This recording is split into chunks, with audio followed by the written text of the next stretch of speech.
नमस्कार दोस्तों, मैं विनोद भारती आपका बहुत बहुत स्वागत करता हूं। मेरा चैनल पुकार बहुजन की में आज विषय है दुनिया के अलग अलग देशों में 300 रामायण लिखी जा चुकी हैं। रामलीला का मंचन होता है। कृपया जानकारी के लिए हमारे चैनल के साथ अंत तक बने रहिए।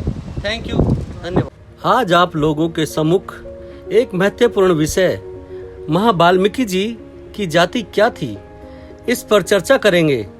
सबसे पहले रामायण के बाल कांड में इसका जिक्र है, जिसमें वाल्मीकि जी खुद अपने को परचेता पुत्र कहते हैं। परचेता वरुण देव का दूसरा नाम है। वरुण देव कोली किरियात लोगों के इष्ट देव हैं, क्योंकि वरुण देव समुद्र के देवता माने जाते हैं और कोली किरियात लोगों का व्यवसाय समुद्र से जुड़ा हुआ है।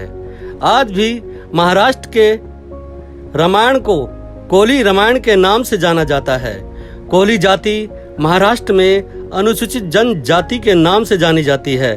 पहले कोली जाति के कई किले हुआ करते थे, पर बाद में इनके हाथों से राजपाट मुगल और उनके बाद के शासक वर्गों द्वारा समाप्त कर दिया गया, जिससे इन लोगों ने छोटे मोटे काम करना शुरू किया।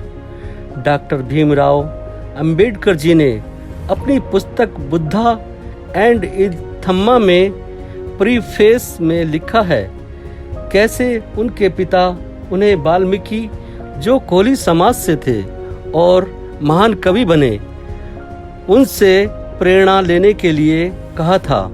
भगत माल में भी और तुलसीदास विनय पत्रिका में भी वाल्मीकि जी का संबंध कोली किरियात जाति से मिलता है। कहीं कहीं इनको चंडाल जाति से बताया जाता है। आरसी टेम्पल के अनुसार वाल्मीकि जी की पूजा पंजाब का वाल्मीकि समाज करता है। आरसी टेम्पल ने ये बात 1900 ईस्वी में कही। इसी के अलावा गुरु रविदास जी ने अपनी वाणी, जो गुरु ग्रंथ साहिब में अंकित है, इसमें उन्हें चंडाल कुल का बताया जाता है। इन सब का विवरणों से पता चलता है कि वाल्मीकि जी कोली किरियात जनजाति से संबंधित थे, जो बाद में उनके टुकड़ों में बट गया। गुरु रविदास जी द्वारा वाणी रे चित चेत अचेत के अनुसार, हे मेरे अचेत मन, मैं तुझे याद दिलाता हूँ कि तू बार बार प्रभु को याद कर। तू महर्षि वाल्मीकि के जीवन से प्रेरणा क्यों नहीं लेता?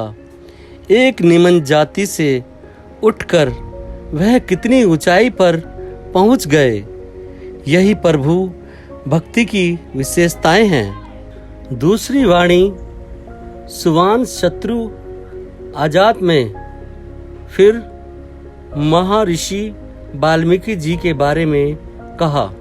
महर्षि वाल्मीकि लोभ रूपी कुत्तों के शत्रु अर्थात कुत्तों को मारने वाले थे और वह सबसे नीच जाति के चंडाल माने जाते थे, परंतु प्रभु भक्ति के कारण उन्हीं के आने से पांडवों का यज्ञ संपूर्ण हुआ। बेचारे लोग तो उनकी सराहना ही नहीं कर सकते हैं। तीनों लोकों में उनकी शोभा हो रही है।